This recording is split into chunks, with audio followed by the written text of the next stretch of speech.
반갑습니다. 오늘은 성서의 여성들 19번째 시간으로 에스더라는 인물로 함께 말씀을 나누고자 합니다. 에스더는 너무나 유명한 인물이지요. 그래서 성경에 보면은 여성의 이름으로 성경이 이렇게 이루어진 것이 두 편이 있습니다. 하나는 룻기서고 또 하나는 에스더서죠. 근데 두 개가 이제 방향은 다릅니다. 룻기는 보편적인 하나님의 구원을 말한다고 볼 수 있는데, 에스더 같은 경우는 어떻게 보면은 편협한 이스라엘 혹은 유다의 민족 중심주의다, 배타성을 이렇게 보여준다고 이야기를 할 수가 있습니다. 그래서 하나님의 보편성과 하나님의 배타성, 이 두 가지가 룻기와 또 에스더서로 이렇게 나누어질 수도 있고, 또 성경에 보면은 교회 우리 여전도회라든지 여신도회도 이름에 보면은 에스더가 많잖아요. 우리 교회도 이제 에스더회가 있긴 한데, 또 구국 기도회도 보면은 에스더 기도회 이렇게 되어 있습니다. 그래서 3.1절 운동의 유관순 누나를 에스더로 이렇게 비유하기도 하고, 민족을 구원했던 여성 지도자, 뭐 이런 식으로 해서 우리가 에스더에 대한 이야기들을 너무나 잘 알고 있습니다. 자, 그런데 오늘은 에스더에 대해서 조금 더 깊이 있게 들어가 보려고 합니다. 그래서 칠판에 이제 목차를 이렇게 적어놨는데 9가지 주제로 이제 이야기를 하려고 합니다. 그래서 먼저 여러분 목차를 보시고 성경 공부 내용이 어떻게 흐를 것인가 이렇게 이해를 해야만이 재미있게 따라올 수가 있죠. 그래서 칠판을 한번 보시면은 첫 번째, 에스더는 페르시아에 남은 유대인의 이야기다. 그죠? 나머지 이제 바사의 페르시아의 고레스 왕이 유대인들을 다 고향으로 돌려보냅니다. 고향에 돌아갈 사람은 고향에 돌아가라. 그래서 고향에 돌아왔던 유대인들이 제2성전을 재건하잖아요.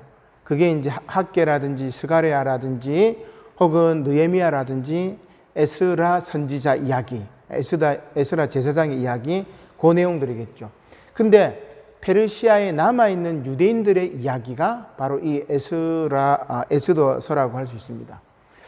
두 번째는 이제 에스더 당시에 페르시아의 왕이 누구냐면은 성경에는 보면은 이제 아하수에로라고 이렇게 되어 있습니다. 1장 1절에 보면 이 일은 아하수에로 왕 때 있었던 일이다고 되어 있는데, 우리 헬라어로는 아하수에로 왕을 뭐라고 하냐면, 제가 옆에 이제 가로로 써놨는데 크세르크세스라고 얘기를 해요.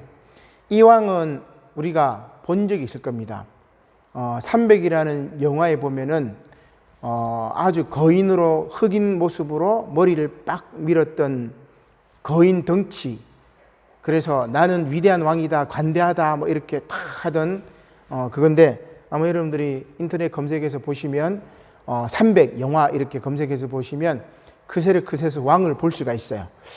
그 왕이 바로 에스더의 남편입니다. 근데 이 크세르크세스 왕에 대해서 조금 이야기를 하고, 그 다음에 이제 그 당시에 페르시아의 법은 아주 왕 중심적이지요. 그래서 왕후 와스디가 이제 죽임을 당하게 되는 것도 있고, 에스더도 그 죽임을 당하는 것을 각오하고 죽으면 죽으리라 하면서 왕 앞에 나갑니다.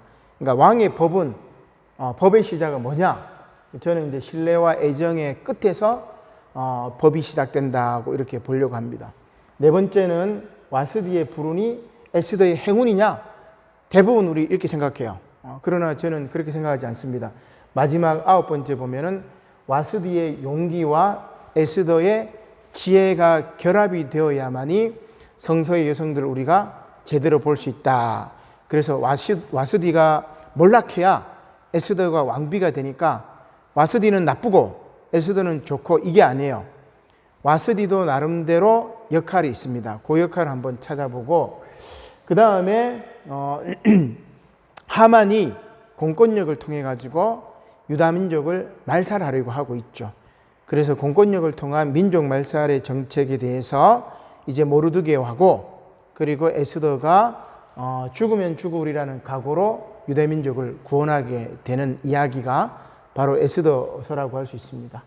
그래서 이제 잔치가 두 가지가 나오는데, 아하수에로 왕 때 잔치, 그 다음에 에스더의 잔치, 이 두 잔치 사이에 민족의 운명이 왔다 갔다 하는 거죠. 그리고 이름으로 이제 한번 살펴보면은 에스더의 히브리어 이름은 핫사다라고 할 수 있습니다. 핫사다라는 말은 석류나무가 이렇게 상처를 입으면 화석류나무가 되는데 그 이름의 뜻을 살펴보고 마지막 결론을 이렇게 내리려고 합니다. 자, 처음에 이제 1번은 페르시아에 남은 유대인 이야기라고 말씀드렸는데, 페르시아에 남아있는 유대인들이 그 페르시아에는 다양한 인종들이 있어요. 페르시아의 정책은 침략했던 나라의 그 사람들을 데리고 오거나 그곳에서 뭐 땅을 경작해 가지고 뭡니까? 세금을 바치거나 뭐 이런 양면 정책을 펼쳤는데, 페르시아에 남아있는 유대인들 가운데 이제 에스더의 사촌 모르드게하고 에스더가 있었고 그 밖에 많은 유대인들이 있었겠죠. 그런데 하만이라는 이 아말렉 사람, 이 아각 자손이라고 이야기를 할 수 있는데, 이 하만의 음모에 의해서 유다 민족이 말살될 처지에 있게 됩니다. 그때 결국은 하만의 음모를 사촌 모르드게와 에스더가 함께 극복하고 불임절이라는 유대 민족의 명절이 탄생하게 되는 거죠. 부르라는 말은 이제 제비 뽑는 건데, 제비 뽑아가지고 날을 정해서 유다인들을 몰살시키려고 했던 그날에 유대인들을 죽이려고 했던 하만이 죽임을 당합니다. 그래서 그날을 불임절, 제비 뽑는 날, 이렇게 이제 이야기를 하고 있죠. 자, 이게 이제 대충 뭐 에스더 내용 다 알기 때문에 이 정도 큰 틀에서 조금 이제 깊이 있게 들어가 보도록 합시다. 오늘 이제 그 성경 말씀 에스더서 1장 1절로 3절 말씀을 같이 한번 보겠습니다. 이 일은 아하수에로 왕 때에 있었던 일이니, 아하수에로는 인도로부터 구스까지, 구스는 북아프리카 쪽이죠. 인도는 우리가 알고 있는 지금 인도를 말합니다. 엄청난 영역을 다스렸죠. 127지방을 다스리는 왕이다. 당시에 아하수에로 왕이 수산궁에서 즉위하고, 그리고 왕위에 있은 지 제3년에 그의 모든 지방간과 신하들을 위하여 잔치를 베푸니 바사와 메대의 장수와 각 지방의 귀족과 지방간들이 다 왕 앞에 있는지라. 그리고 7일 동안 잔치를 벌려요. 자, 여러분, 그냥 뭐 먹고 놀자 잔치가 아닙니다. 제가 아까 그 크세르크세스라고 했죠. 아하수에로 왕이 300이라는 영화에 나오는 왕이라고 했습니다. 그러면 이 300이라는 영화의 내용이 뭐냐면 페르시아하고 그리스하고 전쟁을 벌이는 내용이에요. 그리스에 유명한 폴리스 두 개가 있습니다. 하나는 아테네, 하나는 스파르타. 그래서 아테네하고 스파르타하고 페르시아하고 전쟁을 벌이기 위한 준비 잔치가 바로 여기 나오는 잔치입니다. 자, 여기 다시 한번 봅시다. 아하수에로 왕이 다스리는 영토가 에스더 1장 1절에 보니까 인도로부터 구스까지. 근데 여기에 뭐가 빠졌어요? 팔레스틴 쪽하고 그 다음에 지중해 건너 어디가 빠졌어요? 그리스가 빠졌죠. 로마가 빠졌죠. 스페인이 빠졌습니다. 유럽을 정복해야 되는데 그 유럽의 정복 관문이 바로 그리스입니다. 그래서 이 아버지 다리우스라고 할 수 있는데, 이 크세르크세스의 아버지 다리우스가 그리스를 침략해요. 근데 집니다. 어디에서 지냐면, 여러분 잘 아는 내용인데, 이 마라톤 평야에서 그리스의 아테네의 보병들하고 페르시아 보병들이 붙어가지고 전쟁에서 져버려요. 그래서 그 승전고를 그리스 병사가 알려주려고 막 아테네로 달려가서 마침내 뛰어와가지고 아테네가 이겼다, 그리스가 이겼다 하고 죽잖아요. 그죠? 그 달려온 거리가 42.195km 정도 된답니다. 그래서 그리스의 고대 올림픽에 무슨 종목이 생겨요? 마라톤이 생긴 겁니다. 그러면 그 페르시아는 오늘날로 치면은 이란, 페르시아는 오늘날 이란. 그러면 이란 사람들은 마라톤 좋아할까, 좋아하지 않을까? 마라톤 싫어합니다. 자기 나라가 전쟁에 진 그 사건을 기념하는 이 경기이기 때문에 마라톤을 싫어해요. 아무튼 마라톤 전투에서 크세르크세스 왕의 아버지인 다리우스가 집니다. 그 다음에 아버지를 이어서 왕이 되었던 이 아하수에로 왕이 다시금 그리스를 침략하기 위해서 127 지방을 다스리는 이 127 지방의 영주들을 모읍니다. 3절 하반절에 보니까 바사와 메대의 장군을 불러요. 그 다음에 각 지방의 귀족과 지방관들을 다 왕 앞에 모읍니다. 그러면 장군은 나가서 싸운 사람이고 지방의 귀족과 지방관들은 뭐예요? 후방에서 물자를 공급하는 사람들이겠죠. 그래서 다시금 그리스를 침략하려고 전쟁을 벌이는 겁니다. 그 전쟁이 뭐냐면 영화 300에 나오는 전쟁이고 그 다음에 302편이 있어요. 또 영화에 보면 거기에 보면 이제 살라미스 해전이 나오죠.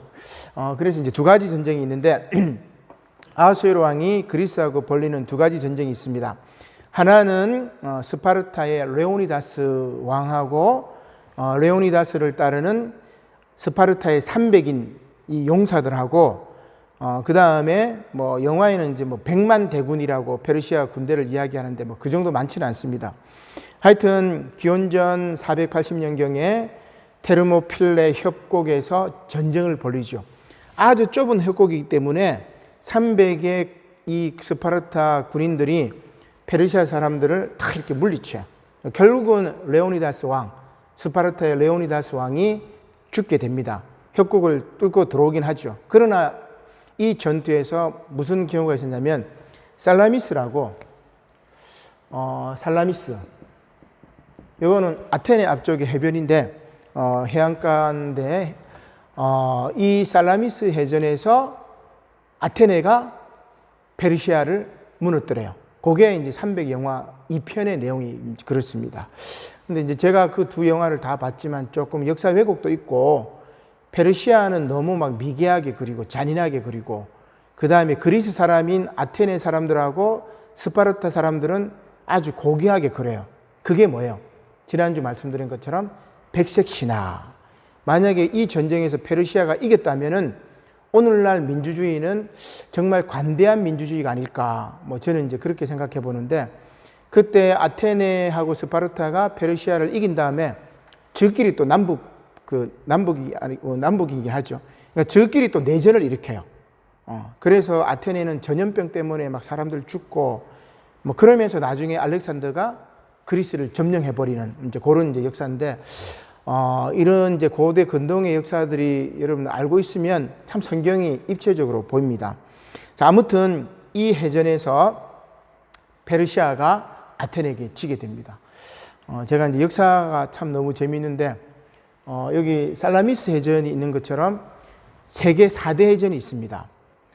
세계 4대 해전이 있는데 또 다른 해전이 뭐냐면은 칼레 해전이라고 스페인하고 영국하고 해군력이 부딪힌 경우가 있어요. 그때 누가 이기냐면은 무적 함대 스페인을 무너뜨린 군대가 어디냐면은 해군이 영국. 그래서 영국이 그 다음부터 영국이 뭐가 되었냐면은 해가 지지 않는 대영 제국을 만들어요. 영국의 번성 시대가 이 칼레 해전에서 이루어지게 되고, 또 하나도 이제 영국이 넬슨 총독하고 그 다음에 나폴레옹의 해군하고 부딪히는 전쟁이 있는데 그게 이제 트라팔카 해전이죠. 영국에 보면 이제 트라팔카 공원입니까? 우리가 한번 가본 기억이 있긴 한데 그 트라팔카 해전에서 영국이 프랑스 해군을 물리치는 거죠. 이게 이제 세 번째. 네 번째 때문에 제가 말씀드립니다. 네 번째 해전이 무슨 해전일까? 제일 위대한 해전입니다. 그게 한산도 대첩. 이순신 장군이 왜구를 물리쳤던, 일본을 물리쳤던 그 전쟁이에요. 한산도 대첩하면 여러분 무슨 전법 생각나는 줄 아십니까? 하객진, 학의 날개 전법으로 쫙 펼쳐가지고 일본 군함들이 일본 뭡니까? 군선들이 쭉 들어오면 항날개처럼 쫙 펼쳐가지고 딱 공격해버리는, 그러니까 하객진으로 유명한 해전이 바로 이 한산도 대첩이죠. 요 네 가지 이제 해전이 세계 4대 해전인데 그 중에 한산도 대첩이 가장 적은 많고 아군은 작았던 아주 위대한 뭐 해전이라고 이야기를 할 수 있습니다. 뭐 한번 참조를 하시고 자 아무튼 이 크세스 왕은 그냥 에스더의 왕비라고 생각하면 안 되고 그리스하고 전쟁을 벌였지만 그 전쟁에서 그 살라미스 해전에서 졌던 왕이다. 그리고 그 전쟁을 반대했던 인물이 누구냐면은 와스디 왕비입니다. 그죠? 와스디 왕비가 이 전쟁을 반대해요. 이 성경에는 구체적으로 나와 있지 않지만 일반 역사라든지 기록에 보면은 그런 면들이 있습니다. 자, 계속해서 한번 봅시다. 아하수에로 왕이 잔치를 벌립니다. 에스더 1장 11절 말씀이죠. 자, 이제 그리스하고 전쟁을 벌이기 위해서 잔치를 벌립니다. 그 다음에 1장 11절에 보니까 왕후 와스디를 청하여 왕후의 간을 정지하고 왕 앞으로 나오게 하여 그의 아리따움을 뭇 백성과 지방간들에게 보이게 하라. 왜냐하면 왕후의 용모가 보기에 좋음이라. 자, 뭐예요? 전쟁 나가니까 사기 돋구기 위해서 자기 부인임에도 불구하고 왕후의 아름다움을 그 막 군인들에게 보여주려고 하는 겁니다. 그래서 사기를 진작시키려고 하는 거죠. 그러나 12절입니다. 왕후 와스디는 내시가 전하는 왕명을 따르기를 많이 싫어하니 왕이 진노하여 마음속에 불붙는 듯하더라. 그렇게 이야기합니다. 자, 이거는 저는 와스디의 뭐라고 볼 수 있냐면은 주체성이거나 혹은 용기입니다. 용기예요. 여성은 전쟁에 뭐 사기를 돋구는 그런 소모품 혹은 왕이 오라면 오고 가라면 가고 죽이면 죽고 살리면 살고 그런 소모품이거나 혹은 보잘것없는 존재에서 그것을 거부했던 그런 여인이라고 이야기를 할 수가 있습니다. 실제로 이 와스디는 누구냐면은 여러분들 다니엘서에 보면은 두 왕이 나옵니다. 느부갓네살 왕이 나오죠. 다니엘 초창기입니다. 느부갓네살 왕이 두 번의 꿈을 꿔요. 그 두 번의 꿈을 해석해 주는 게 다니엘입니다. 그 느부갓네살 왕의 아들이 누구냐면은 벨사살 왕인데 벨사살 왕은 여러분 잘 아시죠? 성전 왕궁 벽에 손가락이 막 글씨를 이렇게 씁니다. 그 글씨를 다니엘이 또 해석을 해줘요. 그 벨사살 왕은 바벨론의 마지막 왕인데 고레스에 의해서 멸망을 당하죠. 페르시아에. 그 벨사살 왕의 딸이자 느부갓네살 왕의 손녀가 누구냐면 와스디예요. 나라가 멸망당한 다음에 적의 왕의 아들의 신부가 돼버린 겁니다. 자, 전쟁포로라고 할 수 있겠죠.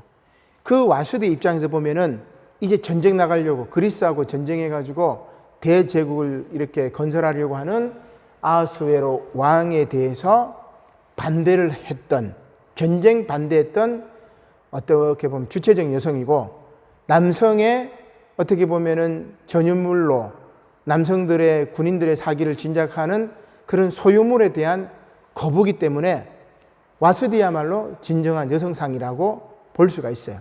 그래서 제가 이제 와스디의 불운이 에스더의 행운이냐 물음표 쳤는데 대부분 한국 교회의 한 뭐 99.9%가 이렇게 생각할 거예요. 근데 오늘 이제 여러분들은 이제부터는 그렇게 생각하면 안 돼요.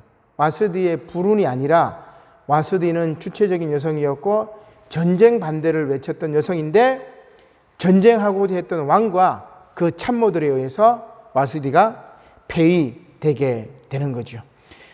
그래서 보니까 18절에 보면은 19절입니다. 왕이 만일 좋게 여기실진데 와스디가 다시는 왕 옆에 오지 못하게 하는 조서를 내리소서. 그리고 나중에 와스디를 어떻게 하냐면은 폐시켜 버립니다. 19절 말씀이지요. 그리고 바사와 19절 하반절 바사와 메대의 법률에 기록하여 변개함이 없게 하고 변하지 않게 하시고 그 왕후의 자리를 그보다 나은 사람에게 주소서. 와스디를 폐시켜 버린 겁니다. 자, 그래서 제가 3번에 뭐라고 썼습니까? 법의 시작은 신뢰와 애정의 끝이다. 우리가 싸우다 보면은 뭐 논쟁하다가 보면 법대로 하자 하면서 막 하잖아요. 법대로 가는 순간, 재판하는 순간 뭐예요? 애정과 신뢰는 끝났다는 말이에요. 법대로라는 것이 여러분 좋지는 않아요.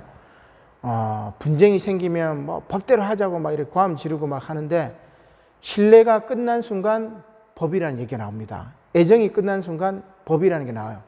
그래서 와스디가 전쟁을 반대하고, 그리고 여성의 주체성을 강조하니까 법대로 아하수에로 왕은 치리를 해버린 거예요. 그 당시 법은 왕 중심적인 법이었고 여성들을 제거하는, 억압하는 법이었기 때문에, 그래서 이 와스디 왕비에 대한 신뢰와 애정이 끝나버렸기 때문에 법대로 와스디 왕비를 폐식해 버립니다. 그리고 이 참모들, 신하들이 고아 소녀를, 와스디 왕비는 그래도 패전국의 왕의 딸이었잖아요. 근데 그런 왕의 딸이기 때문에 전쟁도 반대하고 여성의 주체성을 얘기를 하니까 그런 여인이 아니고 그냥 고아 소녀, 아무것도 모르는 고아 소녀를 하나 데리고 와가지고 뭐 하냐면은 왕비로 세웁니다. 그이가 바로 오늘 말하는 에스더라고 이야기를 할 수 있습니다. 자, 이렇게 해서 에스더가 왕위에 오르게 되는 거죠. 그 다음 일들이 이제 생기는데, 에스더 3장의 말씀입니다. 3장 1절 말씀에, 그 후에 아하수에로 왕이 아각 사람 함무다다의 아들 하만의 지위를 높이 올려 함께 있는 모든 대신 위에 두니, 대궐문에 있는 왕의 모든 신하들이 다 왕의 명령대로 하만에게 꿇어 절하되 모르드게는 꿇지도 아니하고 절하지도 아니하니. 이제 내용이 뭐예요? 에스더가 왕비로 등극된 상황입니다. 그런데 이 페르시아 왕의 넘버 2가 누구죠? 하만이라는 사람입니다. 이 하만은 누구냐면은 사무엘상 15장 8절에 보면은 사울 왕이 아말렉 사람들을 진멸합니다. 그때 이 아각 자손이라고 하만을 이야기하고 있는데, 바로 이 아각의 후손이 하만이죠. 사울 왕에 의해서 패배를 당하기 때문에 유대인들은, 이스라엘 사람들은 어떻게 보면은 하만의 원수지요. 그래서 계속해서 이 원수의 이제 이 죽이고 죽는 이 악순환이 이어지는데, 하만이 드디어 이제 자기 민족의 복수를 시행하게 됩니다. 그 복수로 뭘 하냐면은 성문 앞에서 나에게 절하지 않는 사람들은 왕의 명령대로 다 제거하게 해주십시오. 그렇게 얘기합니다. 근데 모르드게는 유대인이기 때문에 사람에게 절하지 않죠. 왕에게는 뭐 절을 할 수는 있어도 이 하만에게는 절을 하지 않습니다. 그 하만이 이제 모르드게를 죽이려고 하는데, 이 6절에 보면 이렇게 되어 있어요. 그들이 모르드게의 민족을 하만에게 알림으로 하만이 모르드게만 죽이는 것이 부족하다고 생각하고 아하수에로의 온 나라에 있는 유다인 곧 모르드게의 민족을 다 멸하고자 하더라. 그러니까 유대인들을 다 죽이려고. 왜냐하면 민족의 원수이기 때문에. 그래서 7절에 보면은 부르 곧 제비를 뽑아 12째 달 곧 아달월을 얻어서, 우리 이제 양력으로 치면 한 3월 13일 정도입니다. 그날에 유대인들을 다 이제 몰살하려고 합니다. 그러니까 공권력으로 민족 말살 정책을 시행을 하게 되는 거죠. 이제 민족이 진멸할 상태에 놓여져 있습니다. 8절입니다. 하만이 아하수에로 왕에게 이르되 한 민족이 왕의 나라 각 지방 백성 중에 흩어져 거하는데 그 법률이 만민의 것과 달라서 왕의 법률을 지키지 아니하오니 용납하는 것이 왕에게 무익하나이다. 왕이 옳게 여기서거든 조서를 내려 그들을 마게 하소서, 진멸하게 하소서. 그리고 돈을 줍니다. 은 1만 달란트. 이거 제가 이제 계산해 보지 않았는데 1달란트가 600데나리온. 그러니까 600데나리온이면은 한 데나리온이 노동자의 하루 품삯입니다. 그러니까 한 600이면 얼마입니까? 한 10만 원 잡아도 한 1,000만 원 정도 되죠. 1,000만 원 곱하기 1만 하면 얼마 됩니까? 1,000만 원 뭐 하여튼 한 1조 정도 될까나? 엄청나게 이제 많은 돈이에요. 그러니까 돈도 주면서 유대인들을 몰살하려고 하만이 계략을 꾸민 겁니다. 자, 이런 상황을 모르드게가 알았어요. 그리고 에스더가 알았습니다. 그게 오늘 우리가 읽었던 4장 15절 말씀이죠. 에스더가 모르드게에게 대답합니다. 내가 비록 왕비지만 왕 앞에 내 맘대로 나갈 수 없어요. 왕이 불러야 나갈 수 있습니다. 그게 법입니다. 법. 저 당시에 페르시아의 법이에요. 그래서 왕 앞에 나가가지고 우리 민족이 다 죽게 생겼으니까 네가 좀 가서 우리 민족을 구해달라. 근데 에스더가 내가 만약 나가서 그렇게 하면은 죽을 수 있다. 그래서 하는 말이 이겁니다. 15절, 4장 15절. 에스더가 모르드게에게 화답하여 이르되 당신은 가서 수산에 있는 유다인을 다 모으고 나를 위하여 금식하되 밤낮 3일을 먹지도 말고 마시지도 마소서. 나도 나의 시녀와 더불어 이렇게 금식한 후에 규례를 어기고 왕에게 나아가리니. 그죠? 규례를, 법을 어기면은 죽을 수 있습니다. 그래서 에스더가 고백하죠. 죽으면 죽으리이다. 그리고 에스더가 이제 계략을 짜는 거죠. 잔치를 벌립니다. 왕 앞에 이렇게 쫙 나갔는데 금식하고 3일 후에 왕 앞에 나가는데 하나님께서 그 왕의 마음을 이렇게 움직이셨어요. 그래서 에스더를 너 왜 여기 왔느냐? 너 법을 어겼어? 너 뭐 이렇게 제거하지 않고 에스더에게 나라의 반이라도 주겠다고 이야기를 하죠. 그 다음에 에스더에게 소원을 묻습니다. 그래서 에스더가 뭐라고 얘기하냐면은 왕이시여, 제가 잔치를 펼칠 텐데 하만과 함께 오셔서. 그렇게 잔치를 두 번의 잔치를 이렇게 잔치를 벌리게 되죠. 그리고 마지막 두 번째 잔치 때에 이제 에스더가 왕에게 이야기합니다. 여기 있는 하만이 우리 민족을 다 죽이려고 합니다. 그리고 그 날짜를 잡았습니다. 그런 이제 이야기를 하면서 이제 전세가 역전이 되죠. 이 아하수에로 왕이 자기의 목숨을 반란을 제압하고 자기 목숨을 구해줬던 이가 모르드게였다는 것을 알게 되고, 그리고 또 하만이 유대인들을 다 죽이려고 하고 모르드게를 죽이려고 했던 사실을 알고 어떻게 합니까? 하만을 다시 죽이도록 합니다. 자, 그 얘기가 어디에 나오냐면은 에스더 7장 10절의 말씀인데 한번 봅시다. 모르드게를 매달려고 한 나무에 하만을 다니 왕의 노가 그치니라. 그 다음 에스더 9장 5절을 한번 보십시다. 유다인이 칼로 그 모든 대적들을 쳐서 도륙하고 진멸하고 자기를 미워하는 자에게 마음대로 행하고, 즉 아말렉 사람 아각의 자손 하만과 하만의 족속들을 다 죽여버립니다. 근데 이 기사를 읽어보면 여러분 어때요? 굉장히 유다 민족 중심주의죠. 굉장히 편협해요. 근데 이걸 보면서 우리가 이제 편협하게 이 민족을 다 몰살하고 이렇게 생각하는 게 아니고, 이 당시는 뭐예요? 바벨론의 포로로 잡혀가 있었고 페르시아에서도 이방 나라에서 살고 있는 그 소수민족의 아픔을 이야기하는 겁니다. 우리가 해방을 맛보기 위한 그 간절한 마음이 이렇게 드러났다고 보시면 돼요. 또 하나는 바로 이 유다 민족의 민족 중심주의의 이 민족 중심주의적인 입장이 에스더서라면 성경에는 또 다른 성경이 나오죠. 룻기는 이방 여인입니다. 그죠? 모압 여인이에요. 이 이방 여인을 통해서 메시아의 계보가 이어졌다는 말은 하나님의 보편성, 하나님의 특성, 이게 항상 같이 있어요. 성경은 그래요. 요나서는 아시리아 니느웨의 구원을 이야기하지만 나중에 나훔서는 아시리아의 멸망을 이야기한단 말이에요. 그죠? 그 다음에 모세 전승은 왕정 시대를 비판하지만 다윗 전승은 다윗의 뿌리에서 다윗의 후손 가운데 메시아가 나타날 것이다. 그렇게 얘기를 해요. 역대기 역사는 다윗과 솔로몬을 비판적으로 보지만 열왕기 역사서는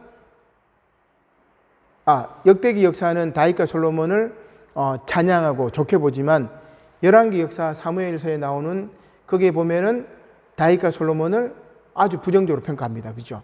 그래서 항상 두 가지 입장이 같이 있어요. 성경 말씀이 그렇게 해서 우리가 한쪽 입장만 취하면 안 돼요. 그러면 두 가지가 다 있기 때문에 모순이냐? 그렇지 않습니다. 상황에 따라 보편성을 이야기할 때, 상황에 따라 특수성을 이야기할 때, 그걸 잘 파악해야 돼. 그래야 성경을 깊이 있게 읽을 수 있습니다. 자, 뭐 쭉 이제 이야기 이제 다 했는데 마지막 이제 결론입니다. 에스더의 이름은 그 페르시아 말입니다. 별이라는 말이에요. 별. 그래서 헬라어 말도 별이라는 말이 아스트로라는 말인데 비슷한 발음이죠.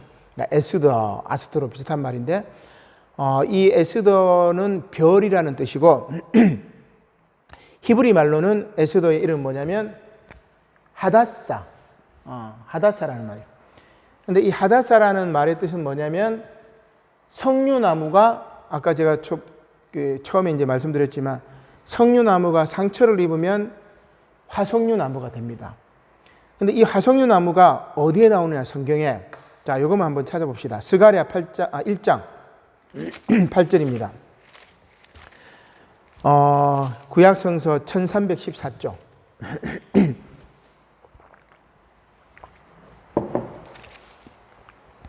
구약성서 1314쪽에 보면은 스가랴 1장 8절의 말씀입니다. 이 스가랴서는 성전 재건도 이야기하지만 어떻게 보면은 이 묵시록적인 내용들도 나와 있죠. 자, 스가랴 1장 8절 같이 읽겠습니다. 시작. 내가 밤에 보니 한 사람이 붉은 말을 타고 골짜기 속 화석류 나무 사이에 섰고 그 뒤에는 붉은 말과 자줏빛 말과 백마가 있기로. 자, 한 사람이 붉은 말을 타고 어디에 서 있다는 말이에요?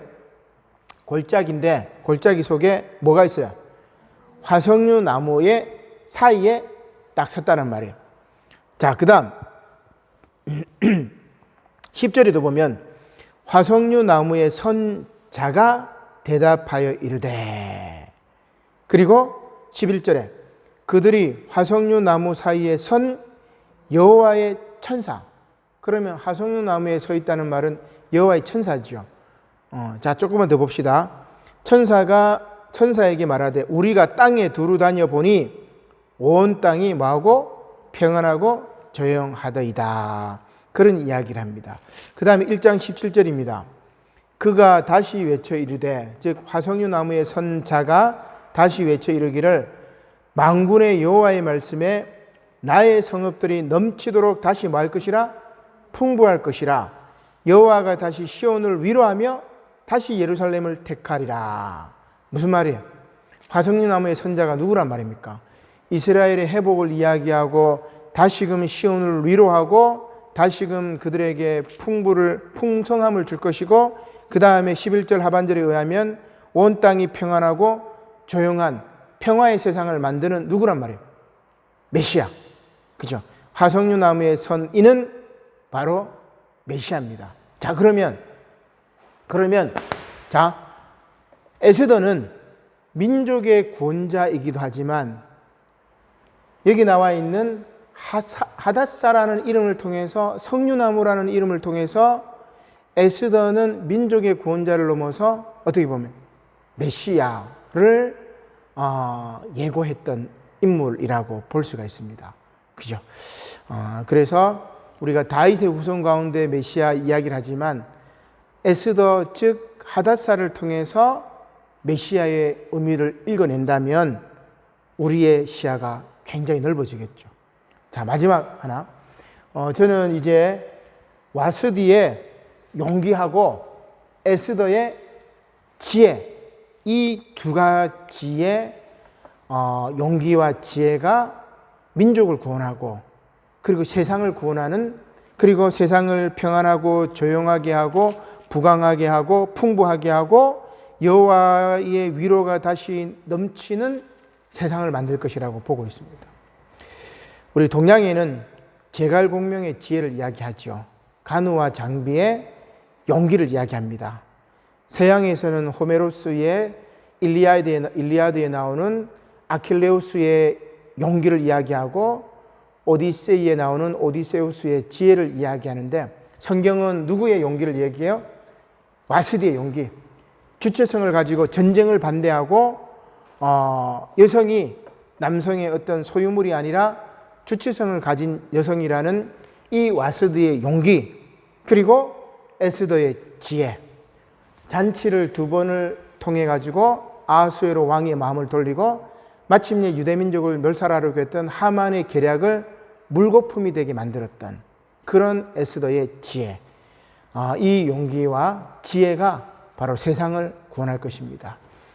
우리 여성도님들은 바로 와스디의 용기와 또 에스더의 지혜를 본받고, 우리 모든 성도들은 바로 메시아 화석류 나무를 통해서 나타난 에스더를 통해서 나타난 이 메시아의 평강과, 그리고 또한 말씀에 나온 대로 풍성함과 그리고 위로함을 경험하시기를 주님의 이름으로 간절히 축원합니다. 아멘. 기도드리겠습니다. 고마우신 하나님, 감사를 드립니다. 우리 수요일 성서의 여성들을 통해서 창세기로부터 이제 성경 전체를 차근차근 훑어가며 성경에 나와 있는 여성들을 정말 다시 바라볼 수 있도록 하나님 인도하시니 감사드립니다. 우리가 잘 알지 못하고 또 어렵고, 또한 하나님의 말씀이 너무 깊이가 있건데 우리가 이때까지 너무나 단순하게 알았음을 고백합니다. 이제 조금 더 말씀을 깊이 있게 읽고 세계사의 전망에서 이 말씀의 뜻을 해석하게 하시고, 또한 아버지 하나님, 이 민족의 위기에서 이 말씀의 뜻을 해석하게 하시어서 이제 와스디의 용기와 에스더의 지혜를 통해서 이 민족의 여성들이 변화되게 하시고 한국의 교회가 변화되게 하시고, 이제 이 위기의 시대에 새 힘을 얻고 세상을 변화시키는 그리스도의 날들을 만들어내는 그런 우리 남부산 영호교회 모든 성도들 다 될 수 있도록 은혜를 베풀어 주시옵소서. 감사를 드리며 예수님의 이름으로 기도드립니다. 아멘.